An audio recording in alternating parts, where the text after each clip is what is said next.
C'est une histoire d'eau, et c'est l'histoire d'une femme. Pour cette femme, l'eau, c'est toute sa vie.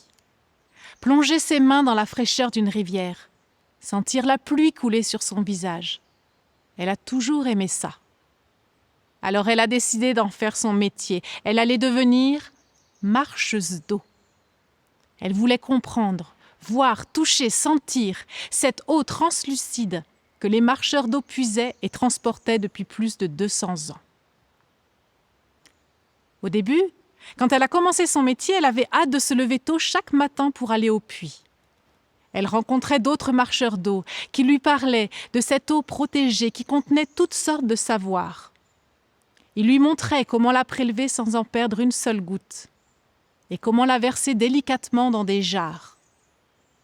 Ensuite, la femme plaçait une jarre remplie à chaque extrémité d'un grand bâton de bois. Elle posait le tout sur ses épaules et elle partait sur les chemins.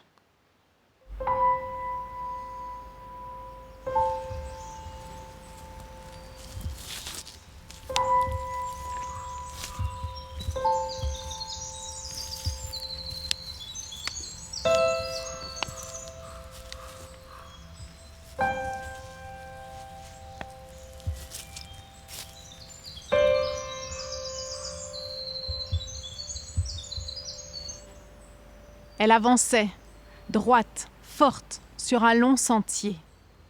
De loin, elle voyait les autres marcheurs d'eau qui avançaient comme elle. Elle les saluait d'un sourire. Après plusieurs heures de marche, elle déposait sur le sol les jarres encore remplies d'eau et elle les versait dans un autre puits, un puits plus grand, un puits de savoir, où chacun, chacune, pouvait venir prélever à sa guise l'eau rapportée par les marcheurs d'eau. Ensuite, elle replaçait sur ses épaules le bâton, les jarres vides. Elle rentrait chez elle. Et elle recommençait comme ça, chaque jour.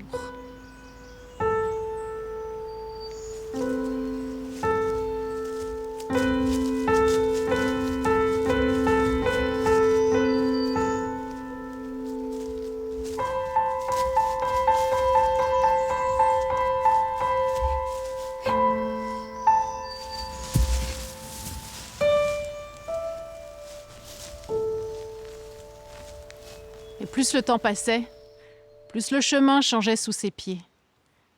Des roches, des racines ont apparu. La femme aurait aimé prendre son temps pour avancer sans se blesser, mais au loin elle entendait « Dépêche-toi, accélère, plus vite, t'es en retard !» Alors elle pressait le pas, les yeux rivés sur le sol pour ne pas tomber. Du coin de l'œil, elle voyait les autres marcheurs d'eau qui se dépêchaient eux aussi. Plus le temps passait, moins elle en avait. Et avec les années, une brèche est apparue, dans la jarre de gauche. Une petite fêlure qui laissait passer l'eau translucide en fines gouttelettes sur le sol. La jarre de droite était encore solide, robuste comme au premier jour. Elle remplissait bien sa fonction de jarre. Et quand la femme marchait, elle sentait la jarre de gauche se vider. Elle était déstabilisée. Un côté léger, un côté lourd, elle avait mal au dos, mal aux épaules. Elle devait sans arrêt réajuster sa position, repartir, se redresser, marcher, encore.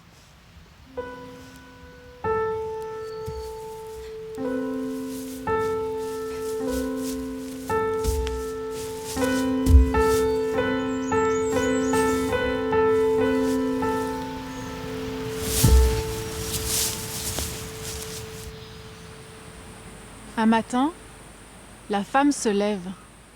Elle regarde autour d'elle. Personne n'est là. Chacun est déjà parti de son côté. Aujourd'hui, j'y vais pas. Une journée sans marcher, ça lui laissera le temps de s'occuper de sa fêlure. Enfin, de la fêlure de sa jarre, celle de gauche. La femme regarde son sentier, fait quelques pas. Elle pose les genoux sur le sol.